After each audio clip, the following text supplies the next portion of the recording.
Groet in die wonderlijke naam van ons koning Jesus Christus, geliefdes. My naam is Israel Thuis en welkom by Broodbreek, die program van die Here waar ons dagelijks worstel in die Nieuwe Testament het lees met die doel om ons Christene te vernuwe en te besterk op 'n daaglikse basis.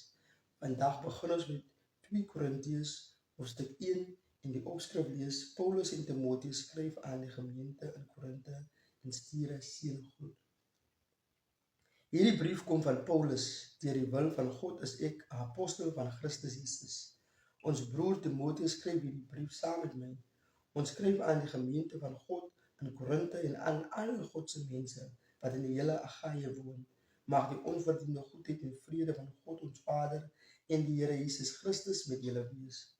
God die Vader van ons Here Jesus Christus word geprys. Hy is die Vader van meelewing en die God wat in elke opsig bemoedig. In al ons swaar kry bemoedig hy ons.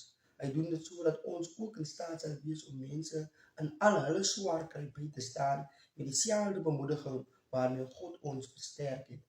Net soos ons 'n oorvloed ontberings ter wille van Christus deurmaak, so beleef ons ook oorvloedige bemoediging deur Christus se bemiddeling. As ons dus swaar kry, is dit ter wille van julle bemoediging en verlossing. Want as ons God se bystand beleef, is dit sodat ons julle weer kan bemoedig. So kan julle met volharding die ontberings trotseer wat ons ook moet deurstaan.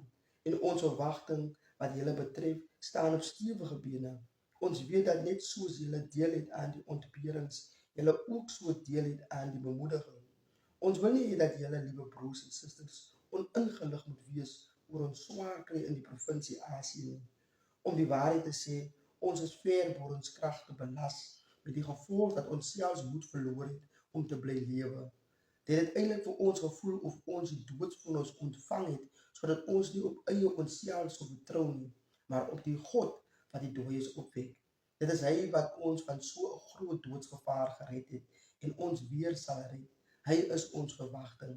Hy sal ons altyd weer red. Daaraan werk julle saam deur ook vir ons te bid. Die gevolg is dat die gebede van baie mense 'n genadegawe vir ons bring en dat daar ook baie mense is wat hom vir ons dank. Ons trots bestaan daarin dat ons gewete saamgetuig dat ons teenoor die wêreld, maar in die besonder teenoor julle opgetree het met die erns en egtheid wat van God afkom. Ons het staat gemaak op die onverdiende goedheid van God en nie op ons eie menslike insig nie. Ons skryf aan julle niks wat julle nie self lees of verstaan nie. Ek hoop net dat julle einduit ten volle sal vasstaan, alhoewel julle ons tot nou toe net gedeeltelik verstaan het. Op die dag wanneer ons Here Jesus kom, sal ons trots wees op julle, net soos julle op ons trots sal wees. Met hierdie oortuiging het ek al vroeër beplan om na julle toe te kom, sodat julle 'n dubbele geskenk kon ontvang. Ek wou op die deurreis na Macedonië by julle aandoen en weer 'n keer op die terugreis van Macedonië af, om dan met julle hulp verder na Judea toe gestuur te word. Was ek miskien wispelturig toe ek hierdie plan gemaak het? Of doen ek my beplanning volgens menslike oorwegings met die gevolg dat dit by my gaan oor 'n besliste ja as ek eintlik 'n besliste nee bedoel? God is die betroubaarheid self. Hy weet dat ons woord teenoor julle nie ja en terselfdertyd nee is nie. Want die seun van God, Christus Jesus, wat deur ons, dit is deur my, Silvanus en Timotheus onder julle verkondig is nie terselfdertyd ja en nee nie. In hom het God se ja plaasgevind, want al die baie beloftes van God in Christus Jesus is 'n volmondige ja. Daarom is dit ook deur Christus se toedoen dat ons, om God te verheerlik, daarop amen sê. Hy het ons saam met julle op Christus as fundament geplaas, terwyl God ons ook vir hom afgesonder het. Hy het ons as sy eiendom gemerk en die Gees in ons harte gevestig as deposito wat as waarborg dien van alles wat hy nog vir ons gaan gee.